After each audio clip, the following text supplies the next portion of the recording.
Listen carefully, because once you hear this, you won't be able to unhear it. Once you see the truth, it will crawl into the folds of your mind, and it will never leave.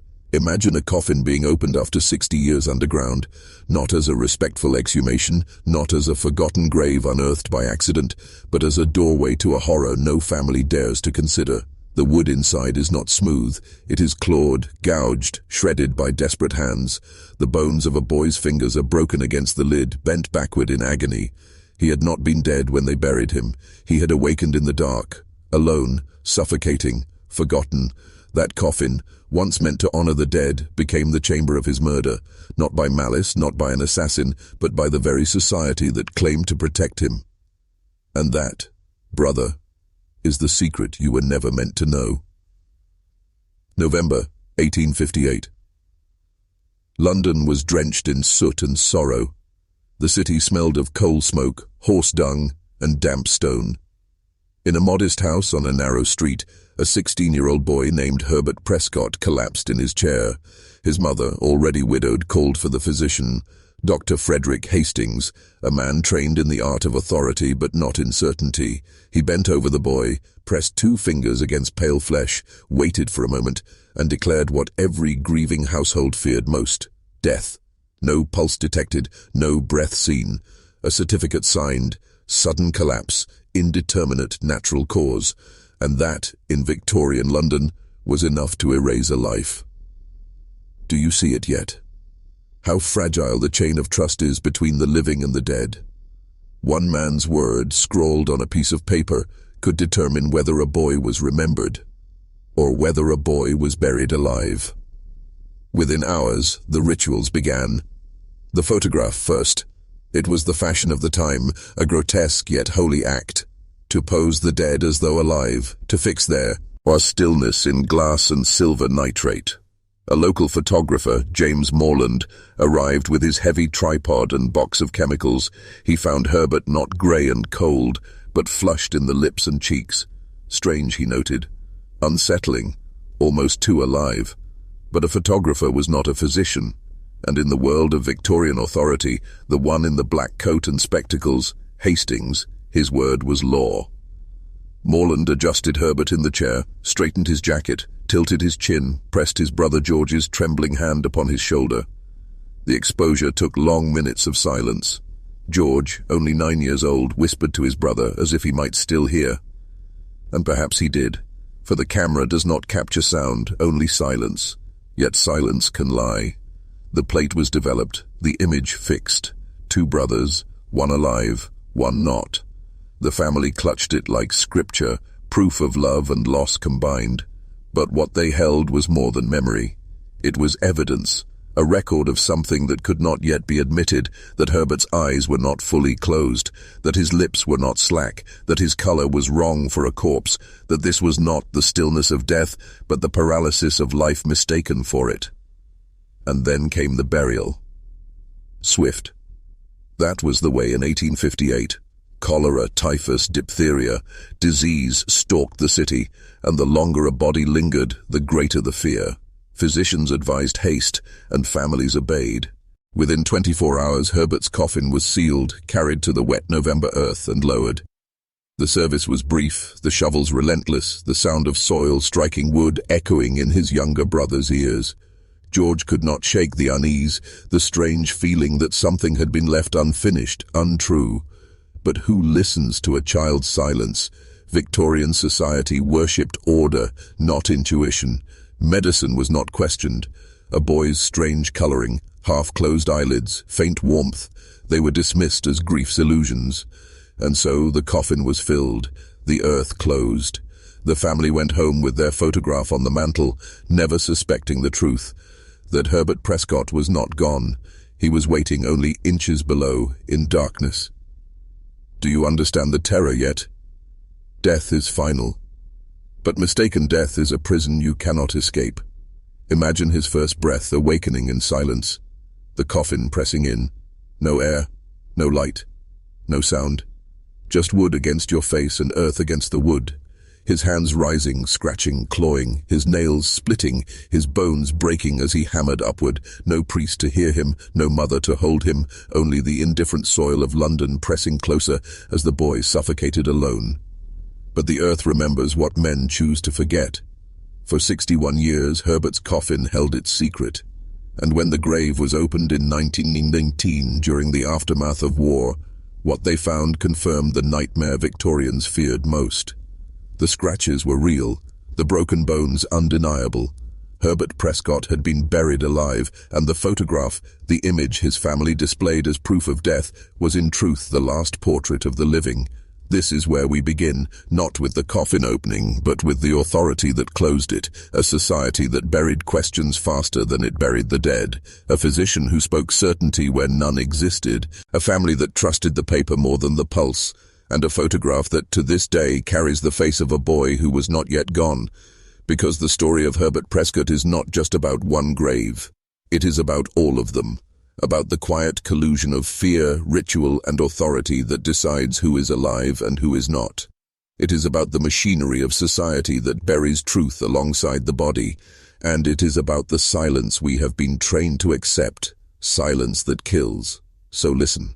What you are about to hear will take you deeper than you've ever gone. We are not telling ghost stories here. We are tearing open the coffin of history itself, and what we will find beneath the soil is far darker than folklore. It is the corruption of trust, the manipulation of medicine, the fragility of life at the mercy of flawed men, and once you know this, you cannot unknow it. The morning after the photograph, the Prescotts carried Herbert to the churchyard. November mist clung low to the ground, dampening every sound, making even shovels striking soil seem muffled. To neighbors, it was an ordinary tragedy. 16 was young, yes, but youth did not shield one from sudden death in London's filth-ridden air. In every parish, boys collapsed, mothers faded, infants expired before their names were spoken aloud. A doctor's certificate was the end of questioning, and so Herbert's coffin, plain oak lined with cotton, was lowered without suspicion.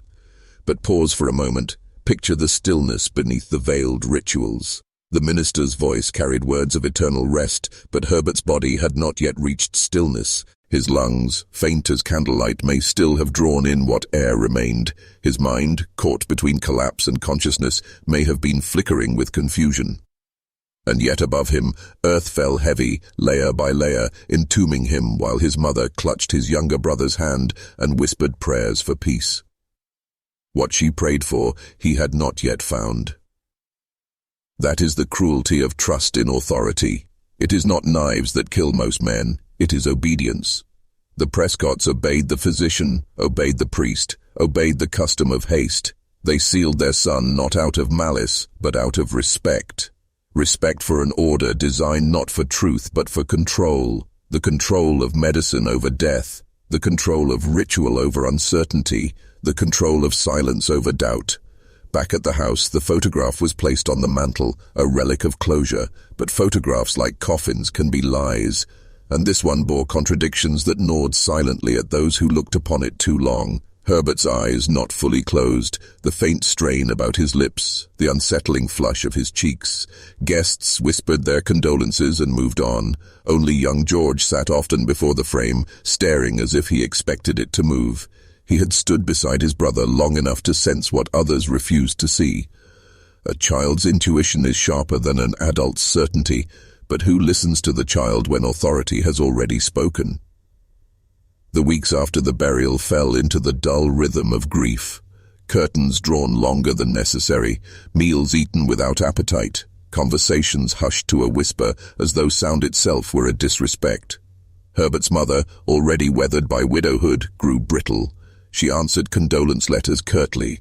She withdrew from parish gatherings. The house itself seemed to shrink, as though the walls absorbed the absence, and always the photograph lingered. In daily pose, it reflected faint glints of sun. In candlelight it seemed to breathe with shadows. Herbert seated upright, George's hand pressed to his shoulder. The image looked like finality, yet suggested the opposite.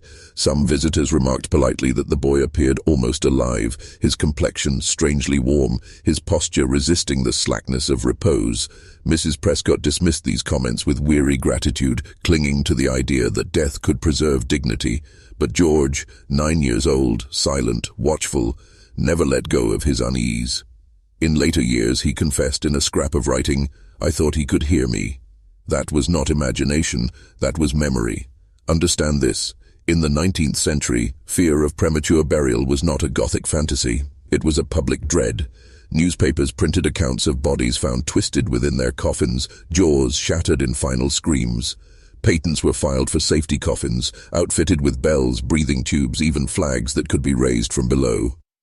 Such devices were mocked by some, but their very existence betrayed how common the fear had become. To be buried alive was the nightmare of a century that trusted medicine too much and questioned it too little. And Herbert Prescott, though no one realized it at the time, was not an abstract possibility. He was proof. But in 1858, that proof lay hidden beneath the earth. The Prescotts could not see it. London could not face it. And so life, muted and diminished, continued. George grew older, carrying in silence the memory of his brother's eyes, half open even in death. Mrs. Prescott aged into solitude, her grief solidifying into routine. And the photograph remained, a silent witness on the mantel, its details unchanging, its truth unread. Now ask yourself, how many others? How many coffins filled too soon, lowered into the earth with bodies still clinging to life? How many families prayed over corpses that were not corpses at all, but sons, daughters, mothers, fathers, slipping into suffocation while hymns were sung overhead? You are beginning to see it, aren't you? The Prescott case is not one story. It is a window into a system that buried its doubts faster than its dead. 60 years. That is how long the secret lay underground. For 6 decades, the photograph stared down from the mantel, dismissed as a memento while it was in truth a testimony. And when the earth was opened again in 1919, when the coffin lid was pried back, the wood bore its confession. Gouges, splinters, broken bones. The truth Herbert's body carried all along, that the physician had erred, that the ritual had deceived, that society, in its hunger for order, had murdered him without a weapon. But we are not there yet. We remain in 1859, in the silence after burial. And it is important to linger here to feel the weight of what silence does. It does not heal. It conceals. It bends reality into obedience.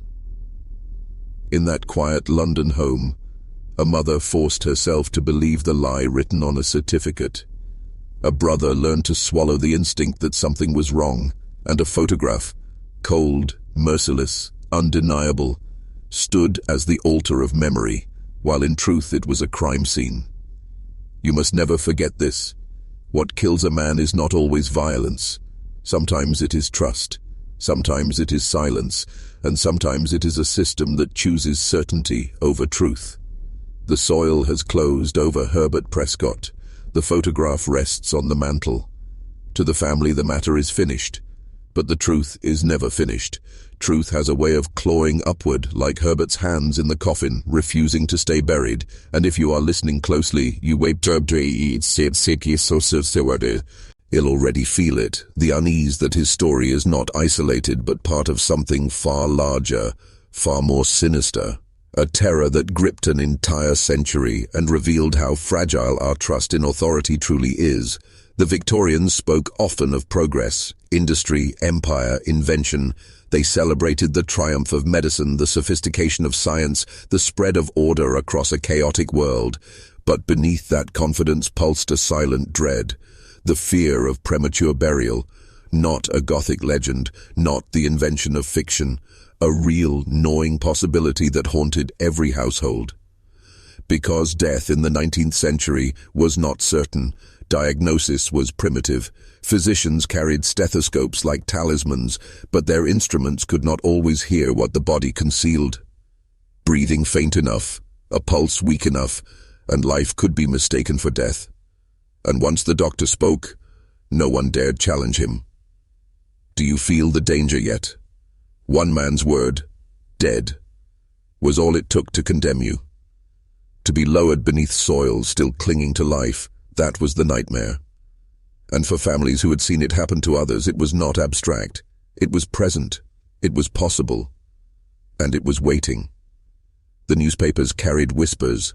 A woman in France discovered alive when her coffin was dropped and cracked open. A child in Wales found with hands torn to bone inside his casket. Entire villages spoke in hushed tones of graves disturbed, bodies contorted in postures of panic, jaws shattered against wood. Each story fed the fear, and the fear fed invention. This is how the macabre age of the safety coffin was born. Imagine walking through a Victorian exhibition hall. Gas lamps flicker against polished wood and brass, and there, proudly displayed, are coffins outfitted with ropes and bells, devices that promised salvation if you should awaken in the grave. A rope tied to the wrist, running through the coffin lid to a bell above the earth. One tug, and the living would hear the dead. Some models included air tubes, offering the faintest hope of breath. Others had glass panels built into the lid, so watchmen could peer down to confirm whether the body inside was truly gone. Patents were filed in Germany, England, America. The fear was not confined to one land. It was universal. And yet, these inventions betrayed something darker than ingenuity. They revealed that the system itself was untrustworthy. If medicine had been certain, there would have been no need for bells on graves. If authority had been infallible, there would have been no profit in safety coffins. The very existence of these contraptions proved that beneath the surface of Victorian confidence was rot, a society that claimed progress yet lived in dread of its own mistakes. Herbert Prescott's case, though unknown in 1858, belonged to this world of fear. His photograph, his burial, his silence, they were not exceptions. They were reflections of a system that rushed the dead underground to protect the living, even when certainty was impossible. Haste was framed as hygiene. Ritual was framed as duty. But what lay beneath both was control. The physician's word controlled the household. The church's ritual controlled the burial. The fear of contagion controlled the speed. And the dead, or not yet dead, were left with no voice, no chance, no escape. Do you understand now why this story matters? Because it is not just about one boy. It is about you, about all of us. About the terrifying truth that the line between life and death is thinner than you want to believe, and society's systems are not built to honor that fragility. They are built to preserve order, even if it means burying men alive. And here is the bitter irony. The very people who most feared premature burial also kept themselves blind to it. They whispered about bells on coffins, but did not question the physicians. They trembled at rumors of corpses found clawing inside their boxes, but still hurried burials for fear of disease. They bought into the safety mechanisms, but never challenged the deeper corruption, the arrogance of declaring certainty where none existed. It was easier to invent bells than to admit ignorance, and that ignorance became lethal, because fear without courage only strengthens control. The Victorians fed their dread into rituals that concealed the truth rather than exposed it. They created a system where premature burial was not an accident, it was inevitable. Now think of the Prescotts, a mother clinging to respectability, a boy forced to obey silence, a physician hiding his ignorance beneath official ink. Each of them, in their way, played their part in a system designed to suffocate dissent as quickly as it suffocated the mistaken living. The result? A coffin clawed from the inside, a photograph that was not farewell, but evidence, a death certificate that was not truth, but complicity. And you, watching this now, must face a choice, to dismiss it as old horror, a quirk of history, or to let it awaken you to something deeper. Because what buried Herbert Prescott is not gone. Authority still speaks with false certainty. Institutions still value order over truth, and silence still kills. This story is not about the past, it is about the systems you live under now. Listen closely. You are being shown what most men will never see, a fragment of forbidden history that tears away the mask of progress and reveals the rot beneath. Most men are too afraid to look, but you are not most men. You are here, listening, descending step by step into the forbidden, and once you step this far, you cannot turn back. The year is 1919. London is a city of scars. The Great War has ended, but its shadow still suffocates the streets. Men limp home with shattered bodies. Women wear black, mourning the millions who never returned. Cemeteries overflow with the newly dead, and the city, in its cold practicality, begins to make space. Old graves are disturbed, bones shifted to yield room for fresh burials. It is not reverence that guides this work, it is arithmetic, land, corpses, and the endless hunger of war's aftermath. In one of these exhumations, the grave of Herbert Prescott is opened. 61 years have passed since the damp November morning when his coffin was lowered into the ground. No family is present. His mother has long since gone to her own grave. His brother George, now an old man, lives far away. What happens next belongs not to family but to strangers. Laborers with shovels, officials with papers, a supervising physician named Dr. Horace Fairchild, a man who believes that soil holds truths that memory conceals. The coffin is pried up from the earth. To the surprise of those present, the oak has endured. Blackened by dampness, yes, but intact, as if it had resisted the decay of 6 decades. Iron tools are brought to open it. The lid groans, the hinges yield, and with it the air of a century escapes, a heavy stench of time sealed too long. But what lies inside does not rest in peace. Herbert's skeleton is not arranged in repose. It is shifted upward, pressed against the lid, as though he had tried to rise. The bones of his hands are fractured, finger joints bent backward in angles no natural decomposition could produce. The underside of the wood is scarred with long, jagged gouges, deep scratches etched into the coffin by desperate hands. Splinters still cling to the remnants of his fingers, fragments of keratin wedged into the grooves. The cloth that once dressed him in dignity is torn violently at the chest, not by time, but by struggle. This is not decay. This is testimony. Herbert Prescott had not died in his chair in 1858. He had died here, beneath the soil, clawing at the wood, suffocating in silence. Dr. Fairchild records every detail. He is not content with easy dismissals. The fractures are aligned with force applied from inside. The scratches are directional, clawing upward, not downward. The torn fabric bears stress consistent with violent movement, not slow rot. Even the skull tells its tale. Subtle markings at the base suggest the suffocating pressure of panic, blood forced upward, the last brutal physiology of a boy who realized too late he had been sealed alive. The laborers, hardened men who have unearthed many graves, recoil. They whisper among themselves that this is no ordinary exhumation. It is not rumor. It is not folklore. It is proof, physical, undeniable, of the nightmare that haunted Victorian households. The terror that they whispered about by candlelight, the terror that filled newspapers with rumors and inspired safety coffins and bells, being buried alive. And here it was, not in myth, but in wood and bone. Imagine that moment. The coffin lid opened, the scratches exposed. The silence above ground pierced by the realization that silence below had been filled with screams no one heard. The horror does not belong only to Herbert. It belongs to every mourner who once stood at the edge of that grave, believing they had buried the dead, when in truth they had buried the living. His mother, clutching George's hand, whispering prayers over her son, prayers that reached the soil while his fists were still striking from inside. Do you feel the weight of this? Because it is not just Herbert who suffocated. It was the faith of an entire system. A doctor's signature declared him gone. A ritual hurried him into the ground. A society too fearful of disease, too obedient to authority, sealed the coffin without question. And 6 decades later, the coffin betrayed them all. Fairchild's notes circulate among his colleagues. Some dismiss him, unwilling to face the horror. Others whisper the name Prescott as a cautionary tale, proof of the fallibility of medicine and the arrogance of certainty. The report does not make headlines. The public, already drowning in grief from the war, is not told. Truth is contained, hidden once again. But those who saw the coffin knew. Those who read the notes could not unsee. And the photograph, the one taken in 1858, gains a new meaning. What had been regarded as memorial is now evidence. Herbert's eyes half closed, his lips not slack, his cheeks flushed. Signs that the boy was not gone, but slipping silently beneath the indifference of authority. This is the moment when history exposes itself. when the earth itself speaks louder than physicians, priests, or ritual, and what it says is damning, that institutions built to protect you will bury you alive if it means preserving order, that obedience to authority can be fatal, that silence is not peace, it is complicity. Do you see now why this story matters?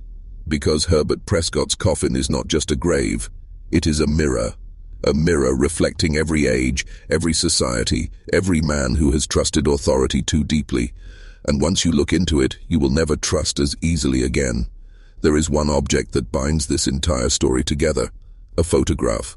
A single glass plate, developed in the damp November light of 1858, meant to preserve memory but instead preserving a lie. The Prescott photograph, Herbert in his chair, George standing beside him with a hand resting on his brother's shoulder, was not only a memorial, it was evidence. A silent witness to a crime of obedience staring back at anyone willing to look long enough. In the Victorian era, post-mortem photography was not grotesque, it was respectable. Families who could not afford painted portraits commissioned photographers to capture their dead in likeness. To us, the idea seems macabre, but to them, it was comfort. The image of stillness preserved as proof of continuity. The living posed with the dead, hands resting gently, eyes staring forward, as though death had not broken the family bond. And so the Prescotts summoned James Morland, the local photographer, to capture Herbert one final time. But Morland himself sensed something was wrong. He wrote later that Herbert's cheeks bore a strange liveliness, a flush of color unlike the pallor of death. His lips, too, resisted slackness. His eyelids hovered half-closed, not sealed in repose but caught in a liminal tension, as though the boy were hovering between worlds.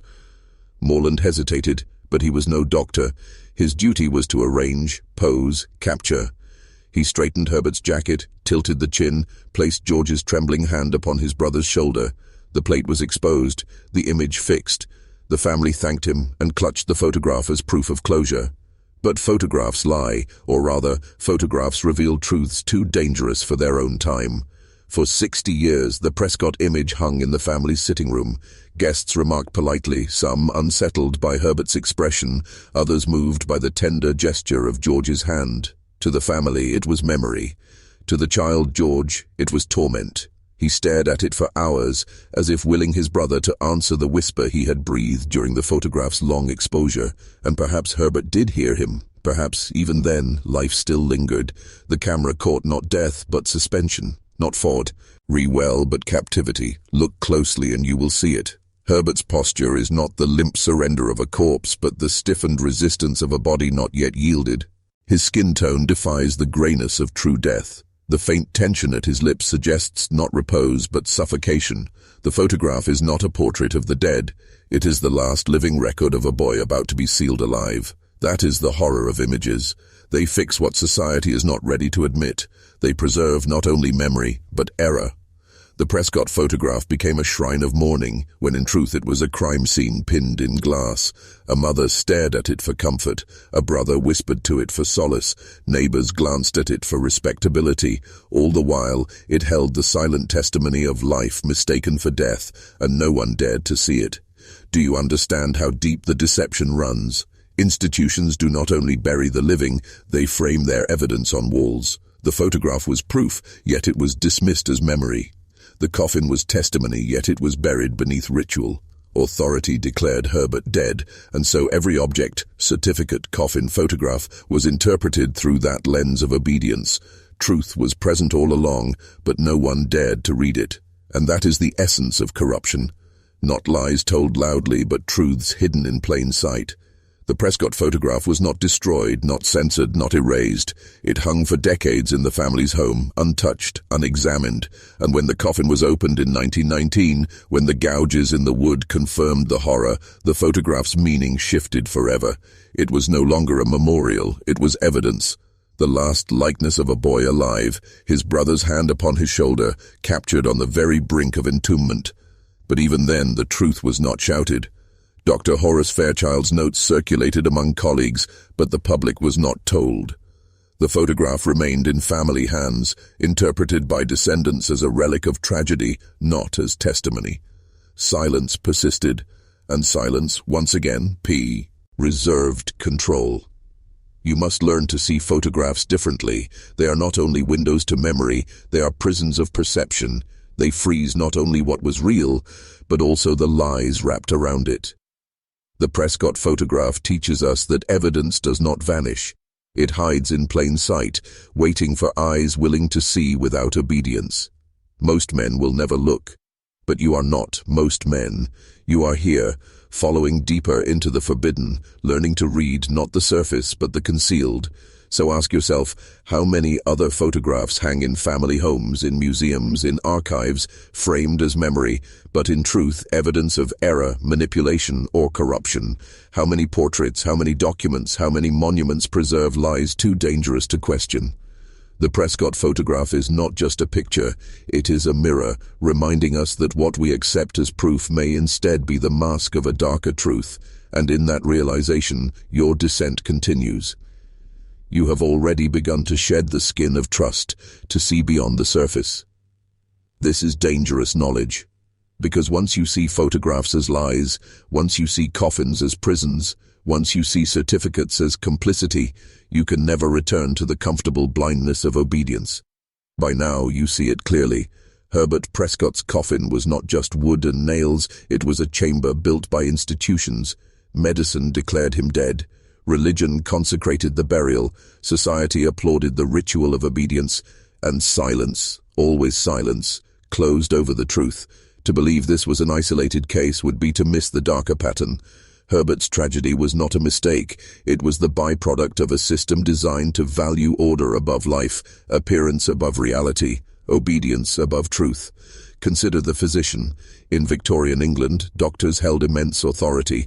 Their diagnoses were not to be questioned, yet their tools were primitive, their certainty brittle. A faint pulse could vanish beneath their fingers. A shallow breath could elude their mirrors, but pride forbade hesitation. To admit uncertainty was to admit weakness, and so they signed certificates with words like sudden collapse, indeterminate cause, phrases that ended questions, not answered them.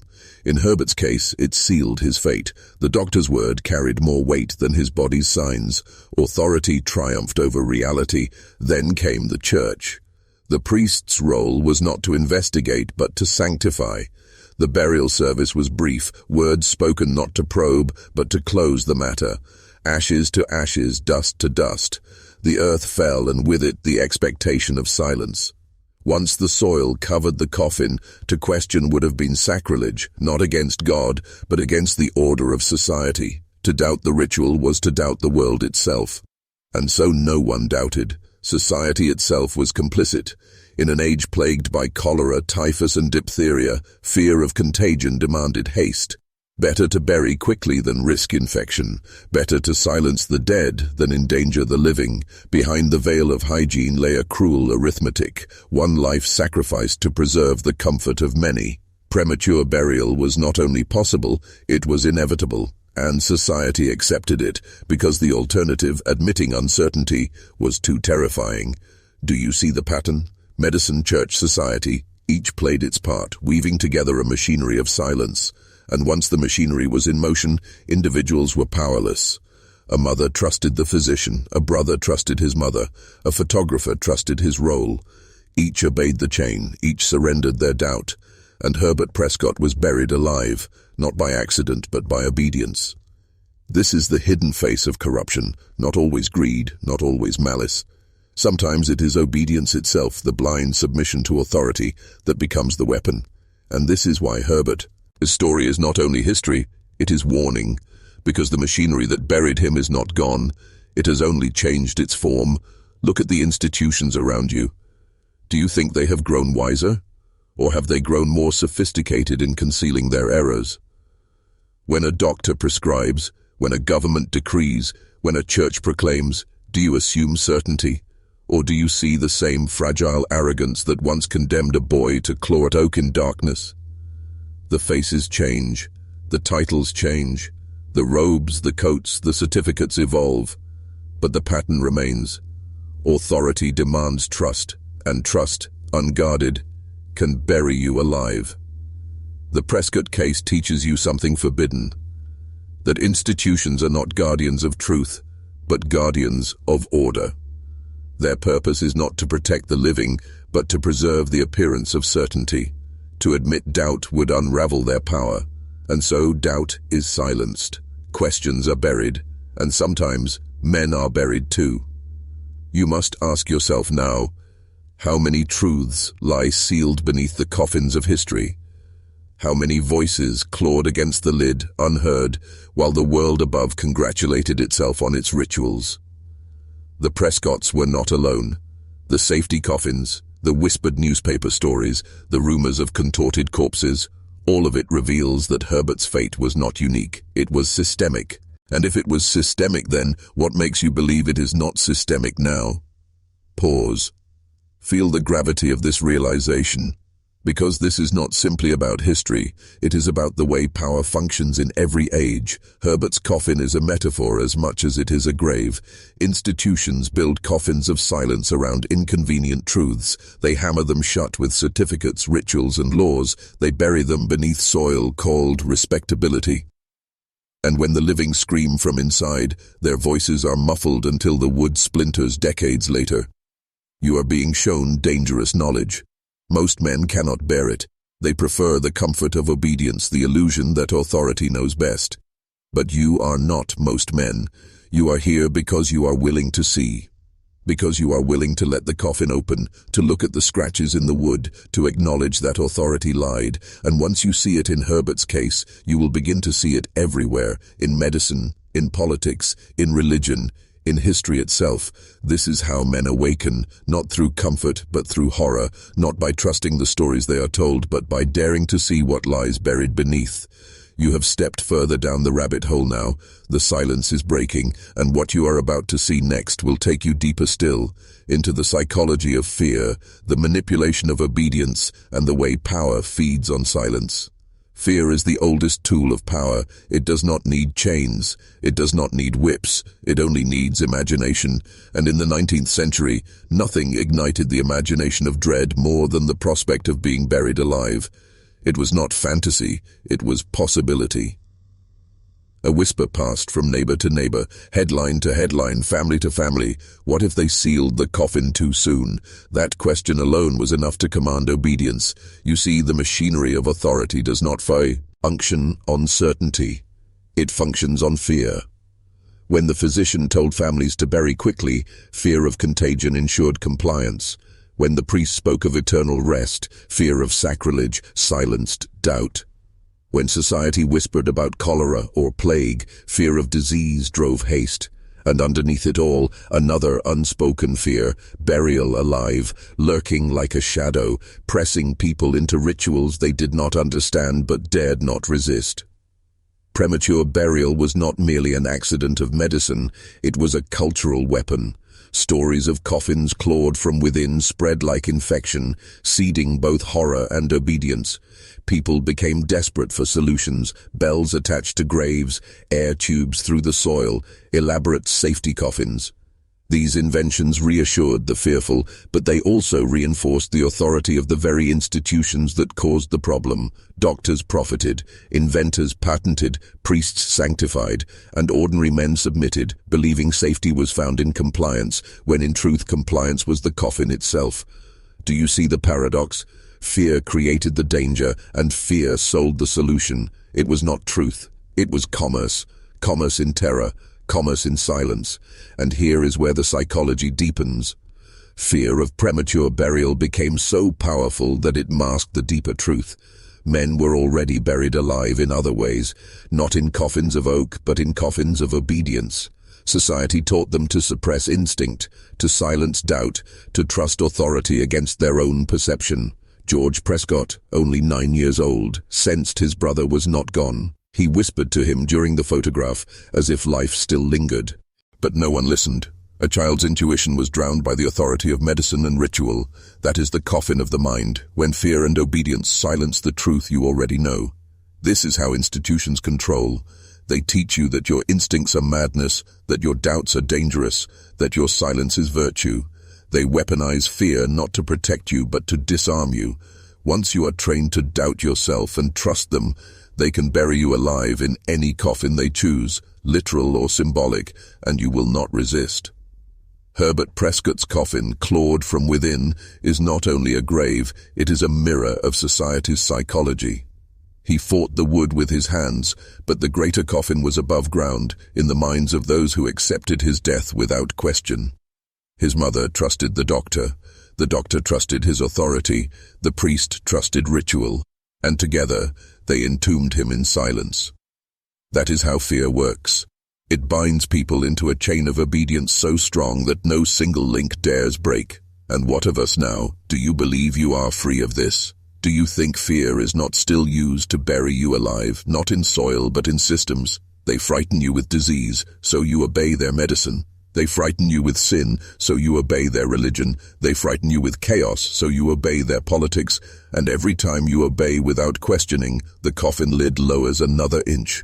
Pause here, let the thought pierce you, because this is the moment of dissent, the point where men either awaken or turn away. Most men, when confronted with this truth, retreat into comfort. They say, that was the past. It cannot happen now, but you are not most men. You are here because you are willing to see, to admit the forbidden, that you are still surrounded by coffins.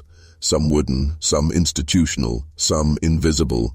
And if you doubt this, remember Herbert's foe. Photograph. It hung for 60 years in plain sight. Families looked at it, smiled at it, wept before it. None saw what was there. Evidence disguised as memory. Testimony mistaken for closure. How many other truths hang before your eyes today, framed as comfort, hiding as evidence? This is why I must ask something of you now. If you are still here, still listening, still watching, type these words in the comments. I will not be buried alive. I will not be buried alive. Write it twice. Seal it as a vow. Because what we are uncovering here is not entertainment. It is dangerous knowledge. It is identity transformation. And once you claim it, you will never be the same man again. Understand this. Fear can bury you. Obedience can bury you. Silence can bury you. But knowledge, this forbidden knowledge, can resurrect you. Fear always leaves a residue. It does not vanish when the coffin closes. It seeps into culture, into rituals, into the very marrow of society. And in the Victorian age, the dread of premature burial did more than haunt families. It fed an entire underworld of invention, obsession, and occult belief. What began as whispers in graveyards became fuel for secret societies, spiritualists, and those who sought to control the mystery of death itself. After Herbert Prescott's burial in 1858 and long before his coffin was opened in 1919, London was already a city convulsing with death fear. Cholera outbreaks, typhus, influenza, they killed without mercy. But premature burial was different.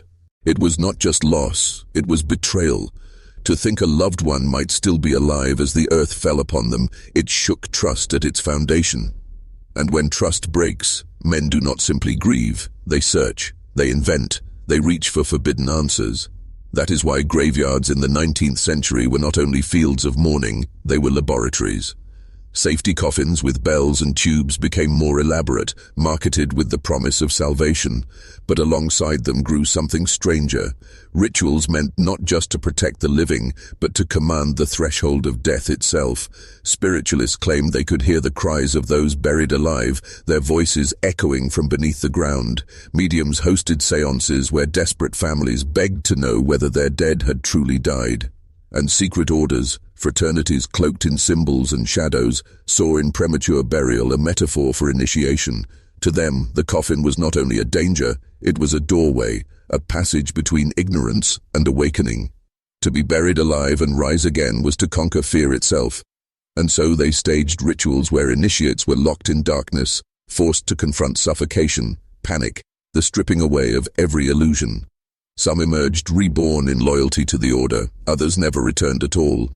Do you understand the depth of this? What Herbert endured unwillingly, others sought deliberately, because they knew that fear is the strongest lever of control. If you can confront a man with burial, with silence, with suffocation, and break him, he will belong to you. But if he survives, if he awakens, he will belong to no one. And so Victorian culture split.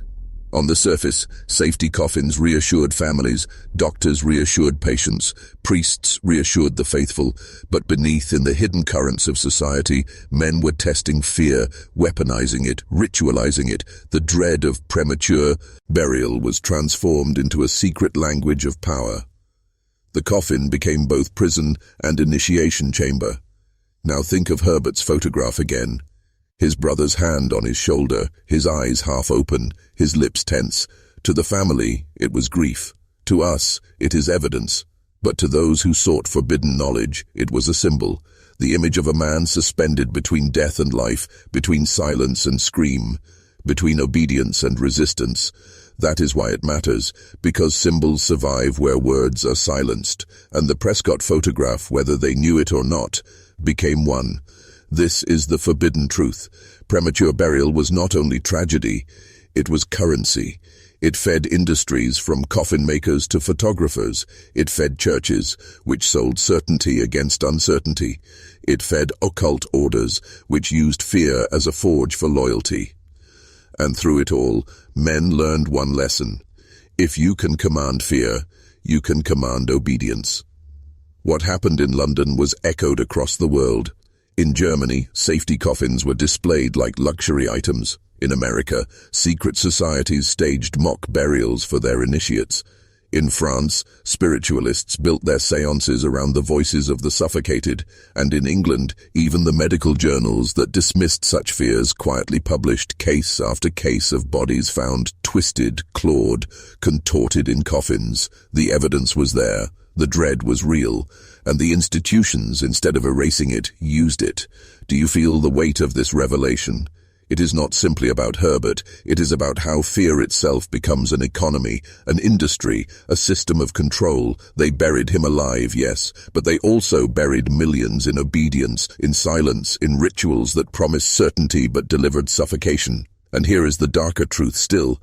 You are living in the same pattern. Different coffins, different fears, but the same machinery. They frighten you with death, disease, chaos, loss. They sell you solutions, pills, policies, prayers. They invent rituals, signatures, ceremonies, spectacles of order. And beneath it all, they test your obedience. They ask whether you will claw at the coffin or whether you will lie still while they shovel earth above you.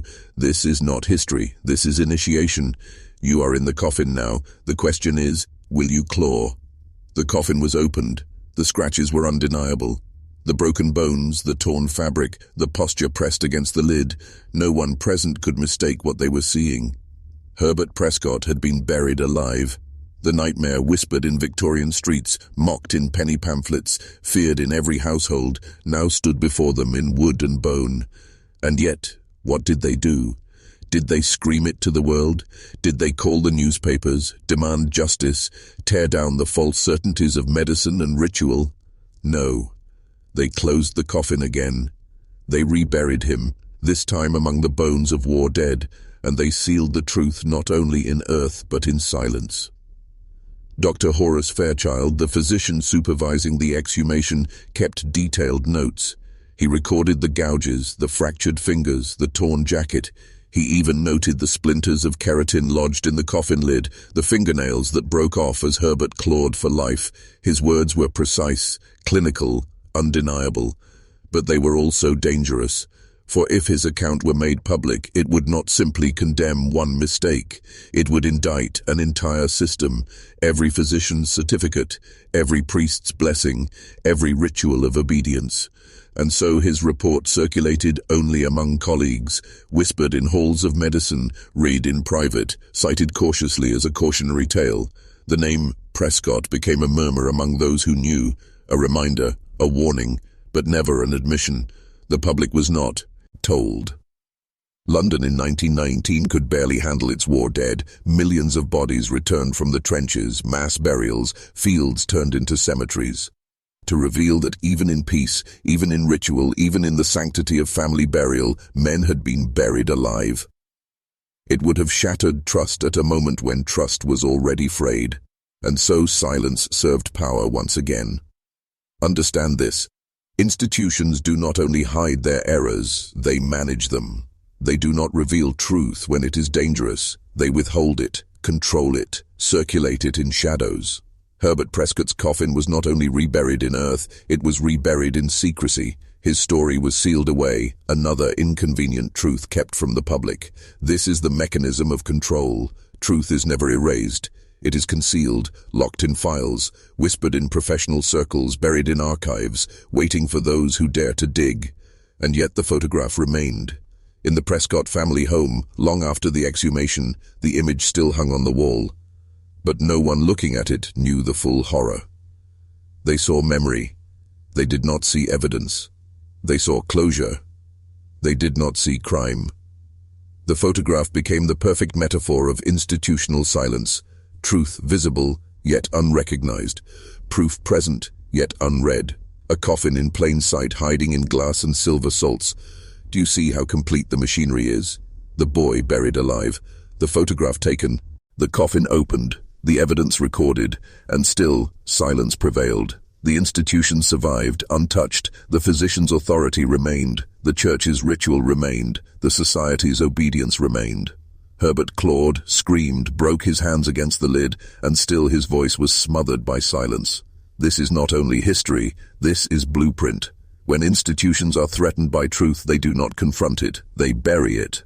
Sometimes in soil, sometimes in secrecy, and the public, desperate for stability, accepts it. They would rather believe the lie that protects order than the truth that reveals chaos. This is why Herbert's case never became public scandal. It was not that the evidence was lacking. It was that the truth was too dangerous. And now, more than a century later, you are hearing it. You are staring at the scratches in the wood, the broken bones, the photograph that lied. You are seeing what generations were not allowed to see. This is dangerous knowledge, because once you understand how easily truth is buried, you will never again trust the surface. You will begin to question everything, the certificate, the ritual, the authority. And once you question, you cannot return. So remember this, silence is not absence. Silence is strategy.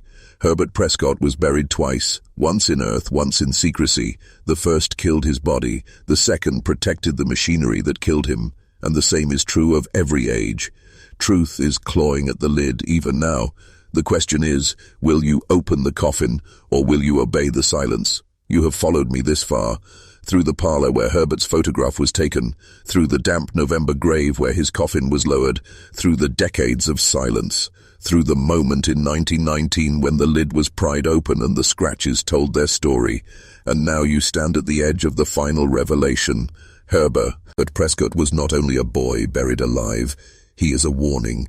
He is a mirror, and his coffin is yours if you are not careful. Understand this. Herbert did not die of illness. He did not die of collapse. He died of obedience. One doctor's word, trusted without question. One ritual, performed without hesitation. One society, so eager to preserve order, it ignored its own eyes. That chain of trust buried him more effectively than soil. And that same chain waits for you now, because coffins still exist. Not only of oak and nails, but of silence, obedience, and fear. How many men today are entombed in systems they do not question?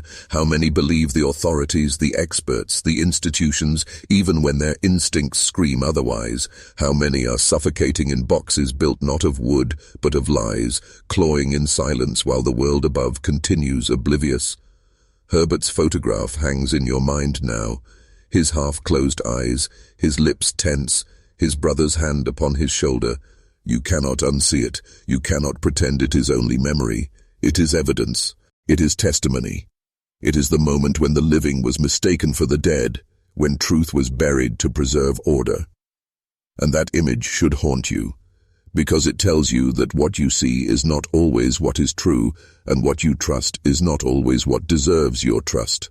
Think of the silence after his burial, the family convincing themselves the photograph meant closure, the neighbors accepting the certificate as certainty, the priest repeating words that concealed ignorance.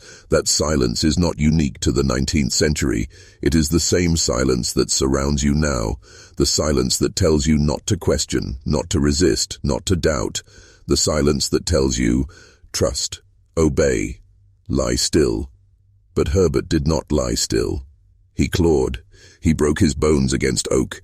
He filled his coffin with testimony written in scratches and splinters. He fought until breath abandoned him. He refused silence until silence consumed him, and in that refusal lies the lesson. He could not escape the coffin of wood, but you can escape the coffin of obedience. If you see it, if you resist it, if you claw against the silence with everything you are. Most men will not. They will go to their graves quietly, believing the surface, trusting the ritual, surrendering to authority. They will die in silence, buried in lies, never knowing they were still alive inside. But you are not most men. You are here, hearing this, and once you hear it, you cannot pretend you did not. That is the danger of forbidden knowledge. It transforms. Once you see the scratches on the lid, you cannot lie back in comfort. You know, you are awake, and awakening cannot be undone. So the question is this: will you claw? Will you resist the coffin they build around you? Will you refuse to be buried alive in obedience and silence? Or will you lie still while the earth falls above you? This is not entertainment. This is initiation. Herbert's coffin is your test. His photograph is your mirror. His silence is your warning.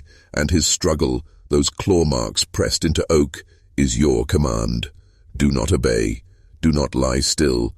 Do not be buried alive, because the truth is clawing at the lid right now. And if you have the courage to listen, if you have the courage to act, you will never again be entombed by their silence. Herbert Prescott died in darkness, but his coffin was opened. His photograph survived. His story reached you. And now the silence is broken. The rest is yours.